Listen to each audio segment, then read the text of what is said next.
Hey, what's going on, horror fans? Shelf, it's good go back here with another video. This is Shelf 9. Let's get into this. First up, we have The Beast Must Die, an Amicus film, kind of a werewolf whodunit type story with Peter Cushing. Excellent film, love it. David Cronenberg's classic The Brood, classic Canadian horror film. Great gore, good story, original story, love it. It's one of my personal favorites, along with Shivers.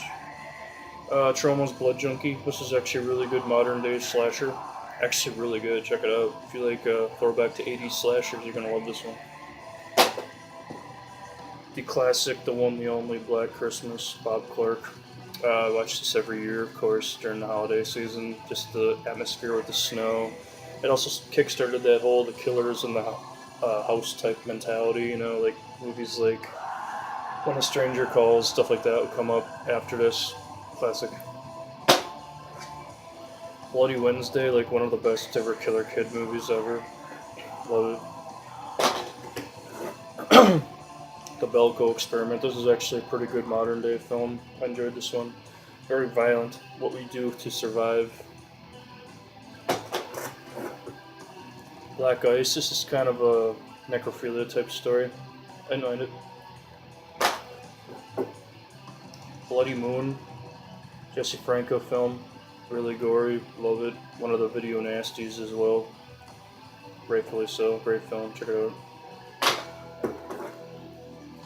Blackula, 1972, starring the great William Marshall, rest in peace, is in the role of Count Mamzawaldi, I believe that's his name. Great film, loved it. Good blaxploitation horror. Blood Runs Cold. This is actually a really good one. I actually was really surprised with this one. Really good modern day slasher in the snow. Good, really good. You feel the cold when you watch this too. It's a really cold movie.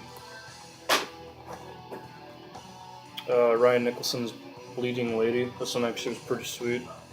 I enjoyed it. I like Ryan Nicholson's work. The Bay, a really good infection type film. Just one of the best. Really creepy. One of my favorite comedies of all time, Brutal Massacre.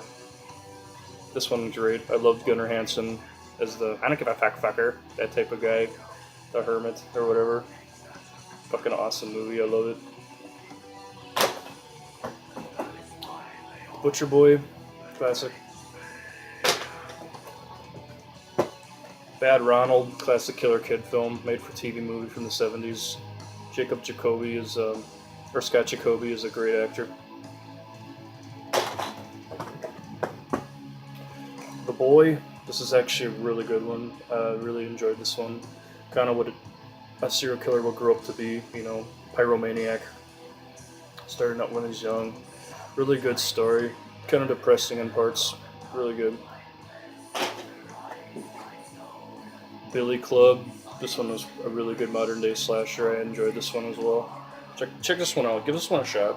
Don't be discouraged by the cover because it's actually pretty good.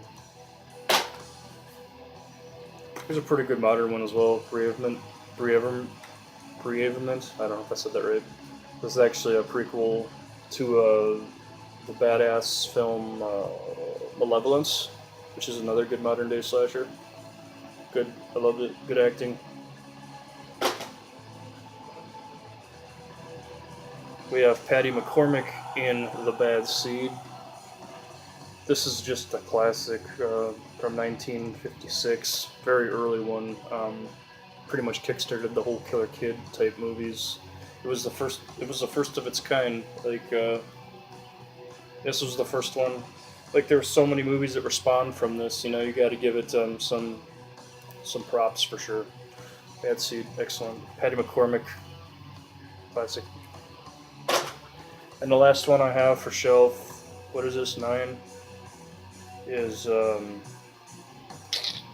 Joe D'Amato, Beyond the Darkness. This movie, you feel like you gotta take a shower after watching. It's definitely one of the video nasties, one of the great 70s video nasties. Came out around the same time around Cannibal Holocaust, The Beyond, stuff like that. They were really pushing the envelope with horror cinema back then. Something that's greatly missed these days. But great cover, great score by Goblin, who also did classics like Dawn of the Dead and Suspiria, Deep Red, stuff like that. A lot of Argento stuff. One of their greatest scores in this one, I think. Really good movie about this guy who's just obsessed with his girlfriend, and when she dies, he just can't get over it, and he's got to be with her, even if she's a dead body, and the bodies just start piling up. It's a great film, love it. I love that cover. Cool. Well, there you go, guys. That's shelf number 9. I'll be back with shelf number 10 at some point as well. Thank you guys for watching. Skigor. Gore forever.